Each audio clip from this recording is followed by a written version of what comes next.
সবকিছু আগের মতোই আছে, আমরাই সালা শুধু পাল্টে গেছি। সবকিছু বদলে গেল, একজন কিন্তু বানা সেই আগের মতোই থেকে গেল, তাই না?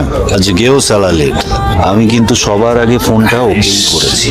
আমাদের রুদ্র কিন্তু ঠিক আগের মতোই থেকে গেছে। হ্যাঁ, সালা কলেজেও লেট, এখানেও লেট। রুদ্র কোথায় গেল বলতে এতক্ষণ?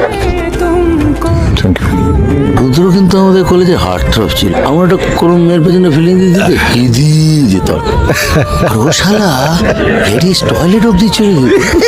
আসলে কি বলতো, মেয়েদের কাছে ও ছিল একটা নেশা, আর মেয়েরা ছিল ওর কাছে একটা খেলা। এনে চাটা ধর ধর না, তোর জন্য হাত পুড়িয়ে নিয়ে এলাম। ওফ, এনে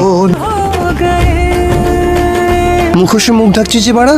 যে ব্যবসায় মুখটাই মুখোশ, সেখানে মুখোশের কি দরকার রে ঢ্যাম না?